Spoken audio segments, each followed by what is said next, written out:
బేసిక్గా నేను అమెరికా నుంచి వచ్చా. అదే రోజు రాత్రి మన వాళ్ళని గుంటూరులో అరెస్ట్ చేశారని తెలిసి నేను కూడా గుంటూరు వెళ్ళా. అమ్మిశెట్టి వాసు నాకు చాలా అత్యంత ఆప్తుడు. ఆయనతో కలిసి నేను గుంటూరు పోలీస్ స్టేషన్కి వెళ్ళడం జరిగింది. అక్కడ మన వాళ్ళు ధర్నా చేస్తూ ఉన్నారు. లోపలికి తీసుకెళ్లారు నన్ను. తోట చంద్రశేఖర్ గారు, రాబెల్ కిషోర్ గారు, అమ్మిశెట్టి వాసు గారు, నేను అందరం కలిసి లోపలికి కూర్చున్నాం. కొంచెం మళ్ళీ బయటకు వచ్చాం, వాళ్ళతో మాట్లాడాము. అయిపోయింది. మన వాళ్ళని ఎప్పటికో నైట్ వదిలేరు, తీసుకొచ్చారు. అయిపోయింది. ఇప్పుడు మిడ్ నైట్ వాళ్ళు కొట్టారని కూడా విన్నాం పోలీసులు. మీరు 3rd డిగ్రీ ఎందుకు ప్రయోగిస్తున్నారు వీళ్ళ మీద అని చెప్పి అవన్నీ కూడా మేము అడిగాం వాళ్ళని. బేసిక్గా మన ఇంట్లో వాళ్ళని ఎవరైనా అరెస్ట్ చేస్తే మనం వెళ్ళమా? జనసేన అనేది ఒక ఫ్యామిలీ. ఈ రోజున ఎవరికి కష్టం వచ్చినా అందరం నుంచుంటాం. మీకు వచ్చినా నేను వస్తాను, నాకు వచ్చినా మీరు వస్తారు. మన ఫ్యామిలీలో ఒకటి కష్టం వస్తే మనందరం వెళ్ళమా? నిజంగా మన వాళ్ళు అక్కడికి వెళ్ళి రాళ్ళేసి రప్పలేసి ఏదన్నా ఇష్యూ చేశారా అండి? అక్కడ Guntur railway station, Guntur police station దగ్గర అరండల్పేటలో నిజంగా ఏదైనా ఇష్యూ చేశారా? ఇష్యూ కూడా చేయలేదు మన వాళ్ళు. చాలా అంటే వచ్చారు, ఒక 5,000 మంది వచ్చారు. వచ్చి ధర్నాలో కూర్చున్నారు. మా వాళ్ళని వదిలేయండి అని చెప్పి శాంతియుతమైనటువంటి ధర్నాలో కూర్చున్నారు. అది కూడా మనకు హక్కు లేదా? పోలీస్ యాక్ట్ ప్రకారం వాళ్ళు అంటే మన వాళ్ళని అరెస్ట్ చేసి అక్రమంగా ఒక చిన్న మెసేజ్ పెట్టినందుకు అక్రమంగా అరెస్ట్ చేసి ఆవిడ చేత ఎవరైతే యామిని ఉందో ఆవిడ పోలీసుల ముందే మన వాళ్ళని కొట్టిందని వీళ్ళందరూ చెప్తా ఉన్నారు. నిజంగా కొట్టచ్చా? పోలీసుల ముందు ఎవరైతే విక్టిమ్స్ ఉన్నారో వాళ్ళని నిజంగా కొట్టచ్చా అండి? కేసు పెట్టిన ఆవిడ వచ్చేసి వీళ్ళని కొడుతుందా? ఎంత తప్పది. సరే అవన్నీ కూడా వదిలేసాం. సరే పోనీ అని చెప్పి మన వాళ్ళు తీసుకొచ్చాం. ఈ రోజున చూస్తే ఎవరైతే అక్కడికి వెళ్ళారో వాళ్ళల్లో మెయిన్ పర్సన్స్ ఎవరున్నారో చూసుకొని 20 మంది మీద ఏమో కేసులు పెట్టారు. వాళ్ళు నేను కూడా ఉన్నా. పెద్దగా అరిచింది ఏం లేదు, గోల్ చేసింది ఏం లేదు. మన మీద కేసులు అయితే బాగా పెడుతున్నారు. దీన్ని చెప్పచ్చు. కానీ అంటే వీళ్ళు ఏమనుకుంటున్నారంటే భయపెట్టేద్దాం వీళ్ళని, కేసులు పెట్టి ఒకటి నా విషయం అయితే చెప్తా. నేను అమెరికా నుంచి ఇన్ని రోజులు అమెరికాలో కూర్చొని ఫేస్బుక్ ముందు వీడియోలు పెట్టుకుంటూ కూర్చుంటే ఎవరు అరెస్ట్ అయ్యారు, ఎవరు కేసులు పెట్టరు. ఆ విషయం నాకు తెలుసు. స్మూత్గా సాగిపోద్ది. ఇక్కడికి వస్తున్నానంటే నా గురించి నాకు తెలియాలి ఫస్ట్, ఇలాంటివన్నీ ఉంటాయని. అవి తెలియకుండానే ఇక్కడికి వచ్చానా నేను? అమెరికా నుంచి తెలియకుండానే వచ్చేసానా? మీరు భయపెడితే భయపడిపోతామా? తప్పు చేసి కేసు పెడితే భయపడతామేమో, కానీ ఏ తప్పు చేయకుండా మీరు కేసులు పెడితే భయపడి పోసుకుంటా కూర్చుంటామా? ఏమనుకుంటున్నారు మీరు? నిజంగా ఆర్మీని చూడండి, మన దేశ ఆర్మీని చూడండి. ప్రాణాలకు తెగించి ఆర్మీ తర్వాత పోలీసులకు ఇస్తాం మేమంత గౌరవం. సార్ అని చెప్పి పిలిచేది పోలీసుల్ని. ప్రాణాలకు తెగించి వెళ్తున్నారు. మీరు ఉన్నోళ్ళు ప్రాణాలు తెస్తున్నారు అన్యాయంగా. గవర్నమెంట్ వాళ్ళు, అధికార పార్టీ ఎవరన్నా వచ్చేదన్నా చెప్తే వాళ్ళని కొట్టడం, తిట్టడం, చంపడం మీ ఇష్టం వచ్చినట్టు చేస్తున్నారు. తప్పు కదా అండి. అందరు కాకపోయినా కొంతమంది పోలీసుల్లో ఉన్నటువంటి కొంతమంది ఇలాంటి నీచమైన కార్యక్రమాలు పాల్పడుతున్నారు. ఎవరైతే అలా తప్పు చేశారో వాళ్ళ మీద కేసులు పెట్టాలి. కానీ వెళ్ళి మన వాళ్ళని అరెస్ట్ చేసినప్పుడు మేము వెళ్తాం, కామన్ అది, వెళ్ళి తీసుకొస్తాం. మా వాళ్ళ మీద కేసులు పెడతారు మళ్ళీ. అంటే మీరు మమ్మల్ని భయభ్రాంతులు గురి చేయాలని చూస్తున్నారా? ఎవరు భయపడకండి. జన సైనికులకి ఎవడు కష్టం వచ్చినా ఈరోజు నా మీద కూడా కేసు పెట్టారు. ఇంత కూడా నేను భయపడట్లా. భయపడి పారిపోయి హైదరాబాద్కి రాలా, పని మీద వచ్చా. చూస్తున్నారు కదా.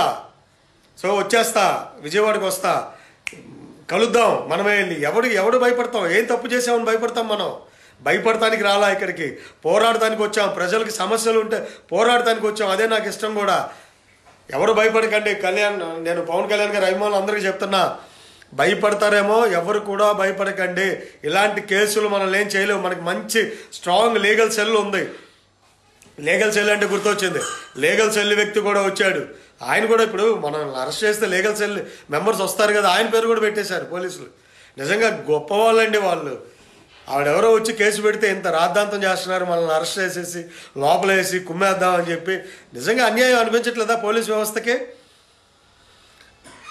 అందరూ ఒక మాట మీద నిలబడండి. ఇలాంటి ఎన్నో కష్టాలు వస్తాయి, మున్ముందు ఎన్నో వస్తాయి. ఎదుర్కోవడానికి మాత్రం మనం సిద్ధంగా ఉండాలి. నేను రెడీ అండి. అన్నీ తెగించి వచ్చినోడిని. కేసులు పెడితే భయపడి పారిపోతానా ఏంటి? నేను 100% మీ అందరు సపోర్ట్ ఉంటుంది. నాకు ఇచ్చే సపోర్ట్ బోల్డ్ మంది ఉంటారు. నా మీద కేసు పెడితే నేను భయపడి పారిపోయే వ్యక్తిని కాదు. ఎంత కూడా భయపడినో, ఎంత ధైర్యంగా ఉన్నానో, ఎంత ధైర్యంగా పోరాడుతున్నానో, ఎవరికి కష్టం వస్తే అదే ధైర్యంగా నేను ముందుకు వస్తానే కానీ భయపడి పారిపోయే క్వశ్చనే లేదు. ఈ లైఫ్ కళ్యాణ్ గారితో నడుస్తా, ఆయనతో పాటు సేవలో ఉంటా. దానికే వచ్చా నేను. అమెరికా నుంచి వచ్చేయడానికి కారణం, అమెరికా వదిలేసి వచ్చేయడానికి కారణం ఇదే. కేసులు మీరు పెట్టుకుంటారో పెట్టుకోండి, ఎంతకాలం పెడతారు. కాకపోతే ఒక్కటేనండి బాధ, మీ జెండా మోసాం 2014లో, మీ వెంట తిరిగాం, మీరు అధికారంలో రావడానికి మా ఓట్లన్నీ వేసాం, మా ఫ్యామిలీ ఓట్లు మొత్తం వేయించా నేను కూడా. మరి మా మీదే మీరు ఇంత నీచంగా మా మీద దొంగ కేసులు పెడుతూ అక్రమ కేసులు పెడుతూ మమ్మల్ని ఎన్ని తిడుతున్నారు మీ ఫేస్బుక్ వాళ్ళు. మేము కంప్లైంట్ ఇస్తే తీసుకుంటున్నారా కనీసం? మీరు మాత్రం ఎవడో ఎక్కడో ఒక్కటి చిన్న మాట అంటే దాన్ని తీసుకొచ్చి కేసులు పెడతారు, అక్రమ కేసులు అన్నీ. పోలీసులు పైన ఆయన ఏం చెప్తే, మినిస్టర్లు ఏం చెప్తే అది ఫాలో అయిపోతున్నారు, బ్లైండ్గా ఫాలో అయిపోతున్నారు. అది అన్యాయం అండి, చాలా అన్యాయం. మీ జెండా మోసినందుకన్నా మీకు కనీసం మర్యాద, విశ్వాసం అనేది ఉండాలా. అది కూడా లేకుండా మా మీద కేసులు పెడుతున్నారంటే మీకు తగిన బుద్ధి చెప్పే టైము ఒక నెలన్నరలో 2 నెలల లోపే ఉంది. చెప్తాం, చూద్దాం మన బాస్ ఏమి స్పందిస్తారు మీ మీద. దాన్ని బట్టి మేము కూడా మాట్లాడతాం. మీ జెండా మోసినందుకు నిజంగా మాకు తినిపిస్తున్నారు మీరు. పొద్దున్నే ఇడ్లీలు సాంబార్లు తినాల్సిన వాళ్ళు గడ్డి తినిపిస్తున్నారు మీరు. తినిపించండి చూద్దాం. మా గడ్డి మాకు తినిపిస్తున్నారు కాబట్టి మిమ్మల్ని వదిలిపెట్టే క్వశ్చనే లేదు. మేము ఏదైనా ప్రజాస్వామికంగా వెళ్తామండి. మీలాగా ఇలా దొంగదారుల్లో అధికారాన్ని అడ్డం పెట్టుకొని పోలీసులు వాడుకోవడానికి మేము చూడం. ప్రజాస్వామ్యబద్ధంగా వెళ్తాం. తప్పు చేస్తే తప్పు అని చెప్పి సారీ చెప్తాం, తప్పు చేయకపోతే ఎవరికీ భయపడం. ప్రజాస్వామ్యంలో ఉంటున్నాం కాబట్టి ప్రజలను గౌరవించి ఇచ్చేస్తాం.